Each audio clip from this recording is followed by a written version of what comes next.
అంటే ప్రజల సమక్షంలో ప్రతిదీ వాళ్ళకి తెలిసేలా ప్రతి రూపాయి లెక్క తేలాలి.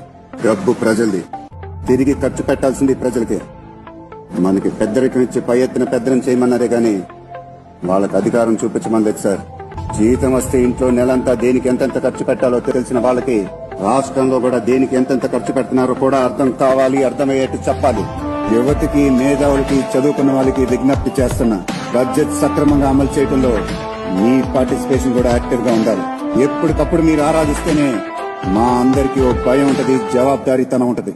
ఈ దేశంలో ప్రతి పౌరునికి ప్రత్యక్షంగాను పరోక్షంగాను లబ్ధి కలిగించే ఒక చారిత్రాత్మకమైన దిశానిర్దేశకమైన అంశంపై నేను ఈ సభలో ప్రకటన చేస్తున్నాను. గౌరవ ముఖ్యమంత్రి శ్రీ నారా చంద్రబాబు నాయుడు గారి సూచనల మేరకు ఈ సమిష్టి నిర్ణయానికి మన రాష్ట్రం ఒక నిర్మాణాత్మక సహకారం అందించిందని, ఇటీవల కాలంలో జీఎస్టీ పన్నుల విధానంలో చోటు చేసుకున్న అతి పెద్ద సంస్కరణలలో ఒకదానికి రాష్ట్ర ప్రతినిధిగా బాధ్యత వహించడం నాకు గర్వకారణం.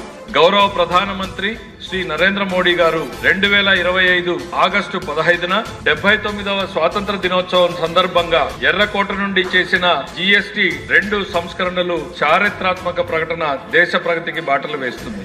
ఈ సంస్కరణలను ముందుండి నడిపిన గౌరవ కేంద్ర ఆర్థిక శాఖ మంత్రి శ్రీమతి నిర్మలా సీతారామన్ గారి కృషి ప్రత్యేకంగా అభినందనీయం. జీఎస్టీ మండలి 56వ సమావేశంలో వాటిని ఆమోదించింది. గౌరవ ముఖ్యమంత్రి శ్రీ నారా చంద్రబాబు నాయుడు గారు రాష్ట్ర ఆదాయాలకు నష్టం కలుగుతున్న సామాన్యుల ప్రయోజనాల కోసం ఈ విధానాన్ని బలంగా సమర్థించారు. ఈ చారిత్రాత్మక సంస్కరణలకు మద్దతు తెలిపిన తొలి రాష్ట్రంగా నిలిచింది ఆంధ్రప్రదేశ్. జీఎస్టీ పన్నుల విధానాన్ని సులభతరం చేయడం ద్వారా సాధారణ ప్రజలకు ప్రత్యక్ష లాభాన్ని చేకూర్చి వ్యాపారులపై పన్నుల భారాన్ని తగ్గించి పన్ను వ్యవస్థలో పారదర్శకతను పెంచుతుంది. ఈ చారిత్రాత్మక సంస్కరణలు పన్నుల విధానాన్ని సులభతరం చేసి